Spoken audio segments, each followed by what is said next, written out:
Bismillah, apakah sholat khusyuk bisa menyembuhkan penyakit?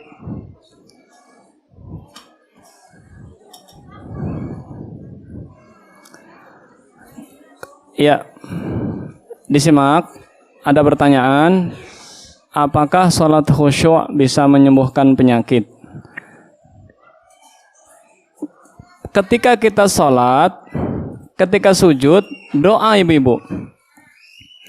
Ketika kita pengen sembuh penyakitnya, setelah kita khusyuk, tapi ingat ibu, salat khusyuk niatnya bukan untuk menyembuhkan penyakit, tapi niatnya tetap ikhlas untuk Allah Subhanahu wa Ta'ala. Adapun ketika kita sujud, kita berdoa. Doanya gimana? Ya Syafi, ishfini. Gimana ya doanya? Ya Syafi, ishfini. Ishfini. Wahai yang maha menyembuhkan, sembuhkanlah aku. Atau kalau enggak doa yang lain misalkan As'alullahal azim Rabbal arshil azim ayyashfiyani. Itu doa-doa supaya kita disembuhkan. Ya, jadi kita ketika sholat berdoa ibu-ibu. Ketika sujud berdoa Allahumma atau ya syafi ishfini. Wahai yang maha menyembuhkan, sembuhkanlah aku.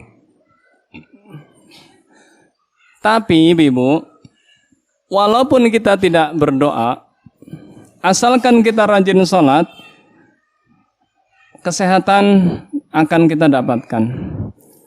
Contoh orang punya penyakit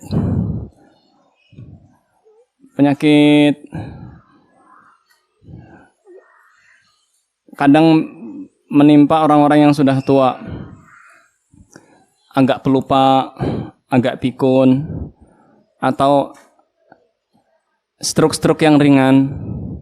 Kalau dia rajin sholat ke masjid, atau ibu-ibu yang sedang hamil rajin sholat, itu akan memperkuat tulang-tulangnya, memperkuat otaknya, akan melancarkan peredaran darah ke otak. Karena ketika kita sujud, otak kita akan mendapatkan aliran darah yang secara lancar. Salat itu menyehatkan ibu. Gerakan-gerakan salat itu kan ditiru oleh senam, ya enggak? Pas kita takbir, itu kan gerakan. Pas kita ruku, tulang-tulang kita lurus. Kita sujud, ya, anggota sujud kita menyentuh kaki, menyentuh tempat sujud. Kaki kita tekuk. Itu semuanya sehat. Maka penyakit-penyakit bisa sembuh dengan sholat. Nah, tinggal kita harus yakin kesembuhan di tangan Allah. Tidak ada penyakit yang tidak bisa disembuhkan. Tetapi apa yang menjadikan kita belum sembuh, itu semuanya mungkin sedang menguji kita dan sedang menghapuskan dosa-dosa kita supaya kita itu bersih, Bu. La yazalu ar-rajul yubtala fi malihi wa ahlihi hatta yamshi 'ala al-ardi wa laysa 'alaihi khati'ah. Senantiasa seseorang itu diuji pada dirinya, keluarganya, hartanya, kesehatannya, diuji terus. Makan susah, badannya ada penyakit, tubuhnya lemah. Itu semuanya ujian ibu-ibu.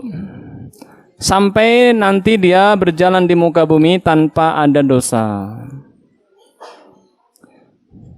Tapi tetap kita disuruh berobat. Likulli da'in dawa. Setiap penyakit ada obatnya. Falyatadawau wala tatadawau bil haram. Maka berobatlah kalian dan jangan berobat dengan yang haram. Insya Allah bisa, Bu, tapi dengan kita minta ketika kita sujud berdoa, sembuhkanlah ya Allah penyakitku.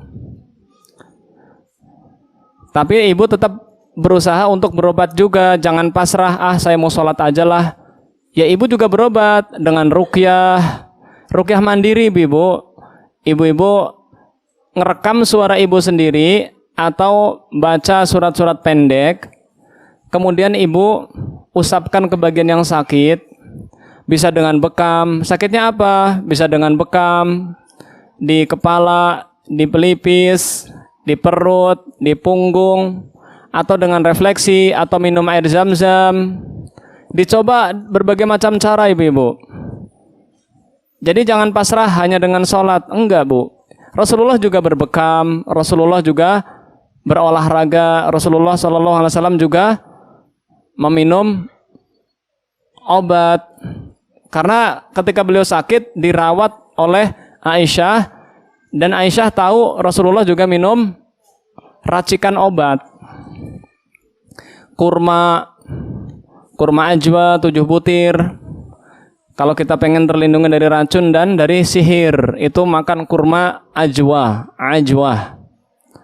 Terus doa bu, Bismillahilladzi la yadurru ma'asmihi syai'un fil ardi wala fis sama' wa huwas sami'ul alim. Dengan nama Allah yang tidak membahayakan dengan namanya, bersama namanya, sesuatu pun di langit dan di bumi, dan Allah maha mendengar dan maha mengetahui. Semoga ibu disembuhkan Allah subhanahu wa ta'ala. Assalamualaikum warahmatullahi wabarakatuh. Waalaikumsalam warahmatullahi wabarakatuh. Mau bertanya, jika kita ingin melaksanakan sholat sunnah qobliyah, subuh misalnya, apakah kita harus berpindah tempat untuk sholat subuh sebelum sholat qobliyah subuh yang kita kerjakan tadi? Syukran wa jazakallahu khairan. Memang pindah tempat itu ada perbuatan dari para sahabat dan Rasulullah untuk menunjukkan bahwa kita itu udah beda sholatnya. Tapi itu nggak wajib bu, itu sunnah saja. Misalkan kita sholat subuh di depan lemari, sholat qobliyahnya di depan lemari, sholat subuhnya agak geser ke kanan dikit, kayak gitu bu. Tapi tidak wajib, itu sunnah. Ya, semoga apa yang kita pelajari pada pagi hari ini bermanfaat. Semoga kita diberikan istiqomah, diberikan yang sakit diberikan sembuh, yang sedang mendapatkan rezeki Allah tambah rezekinya, yang sedang Allah kasih janin semoga Allah jaga janinnya, dan semoga Allah lancarkan segala urusan kita semuanya. Wassallallahu ala nabiyyina Muhammadin sallallahu alaihi wasallam wa akhiru da'wana alhamdulillahi rabbil alamin. Subhanakallahumma wa bihamdika asyhadu an la ilaha illa anta astaghfiruka wa atubu ilaik. Assalamualaikum warahmatullahi wabarakatuh.